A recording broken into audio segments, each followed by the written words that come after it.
It doesn't count if you're already planning your defeat. Well, what else am I supposed to do? It's not like I can just march up to the Queen and ask nicely to give us the country back.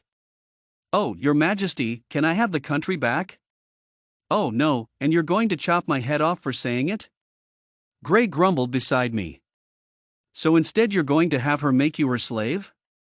Not exactly, more like. Yeah, never mind, that's exactly what I'm going to do. But I'm not planning my defeat, my plan is my defeat. Gray sighed. Sarah, I will never understand you. I'm going home before we get in trouble. Gray walked back to the dark side of the town square. I hated that stupid rule about the commonplace and the elites. While I may have it off good being an elite, it was hard to see Gray, my brother, wearing dirty clothes and living in a place where he had to sleep on straw mats on the floor, while I had a whole floor of my house to myself. See, the thing is, when we were babies our parents disappeared, and we were adopted by different families. I had learned that Gray was my brother when I went on an adventure. There was this whole thing, and I can't relive that. Anyway, the commonplace and the elites are not allowed to meet according to law, so Gray and I have to meet in secret. I had just told him my plan. I knew the plan was crazy, but I had kind of hoped Gray would help me. I didn't really want to do it myself. I walked back to my house with its elegant white marble walls and tall columns. I stepped through the beautiful wooden door, engraved with polished gleaming flowers. As I stepped up the luxurious wooden steps, a servant took my coat. I hate this place. It wasn't like my adoptive parents were bad, or that I hated them, but I hated the putting on of a big fake smile and dressing up like a pretty pink princess all day. It was so tiring and fake. I walked into my father's study. Even though my father was one of the highest-ranked elites with the most amount of money, I could see the toll of the war on his face. His eyes seemed to droop and his brow creased, while he looked at papers spread out on his desk. "Hi, Papa," I said, stepping in the giant office. "Hey, sweetheart. I'm sorry I couldn't go with you to the market. Somehow all the papers messed up, and I couldn't find anything." It wasn't like I wanted to cause him more stress, but I knew he would never approve of me seeing Gray. I had to get him to stay so I could go alone. Although he was a nice person and helped some of the commonplace, it would be bad for the daughter of the Queen's right-hand man to be seen talking to commonplace. Although, I guess he wasn't really the Queen's right-hand man anymore. I traced my finger across the dark mahogany shelves that lay all across the room.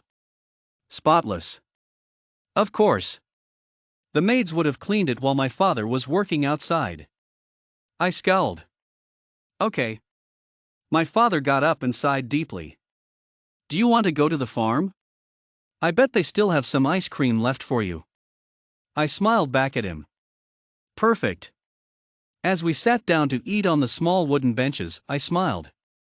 This was one of the only places where I could feel normal, like I didn't have a father who was the highest elite next to the Queen.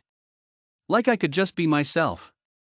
I didn't want to do this, but I worked up the courage to ask my father.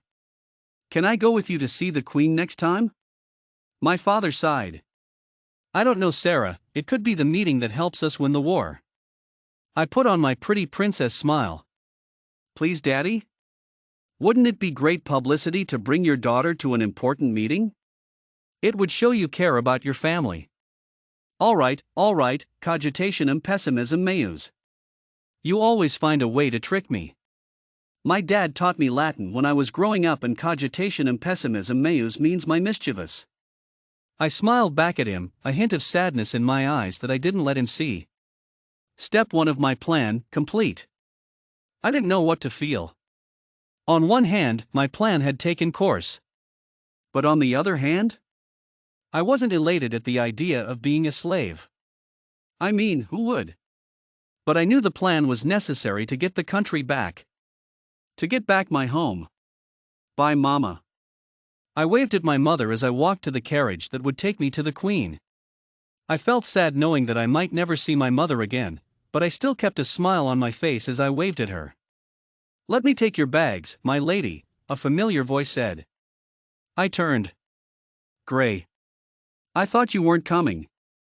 "Well, I couldn't let my sister go to the Queen without me there to stop her from killing herself." I smiled. "Thanks, Gray. You do the same for me. Now let's get going, before someone sees us talking. My hands shook as I sat in the carriage, and not just from the shaking. My dad had gone to sit in the front, and I made up an excuse that I needed Gray to help me hold the bags down so they would bonk around every time we hit a pothole. Which I wasn't lying about, by the way. I did make Gray hold all the bags down. So what's the plan? Gray said, his voice straining from holding the heavy suitcases. And why are you making me hold down these bags? Because it seems more believable, I said, a smirk playing on my lips. Ugh. Gray let go of the bags. So what's the plan? I had avoided talking about this, since I didn't have a super formal plan, but I guess now was a good time to make one. Well, we march into the palace, become her slaves, steal the crown, and save the country.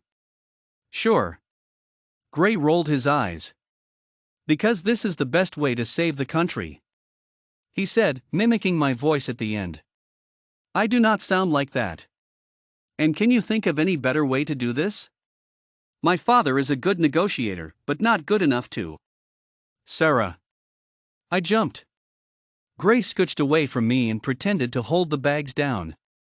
Sarah. My adoptive father stepped inside the carriage. We're here. I stepped out of the carriage and gasped. The castle was huge. It was marble white, reaching high as the clouds, and purple drapes hung from balconies with elegant vines growing up the castle walls. It was magnificent. Inside the castle, guards stood attentive, dressed in the purple and gold colors of the Queen's most trusted. Jewels sparkled on tall columns, and a chandelier threw light in every direction, dotting the whole room with sparkles of light. I wished my brother were here to see this. Gray would have loved it, but commonplace weren't allowed in the palace except for the servants. I caught my breath. There, in the middle, on a regal throne made of velvet, sat the Queen. She held herself regally and wore a purple elegant flowing dress that seemed to be made for her. She looked at me and her eyes seemed to widen as a look of recognition passed across her face. But just as soon as it had come, it passed. Come, the Queen said, still looking at me. I was mesmerized as I stepped towards the Queen until I was standing in front of her. She looked at me intently, then smiled. Hello, my daughter.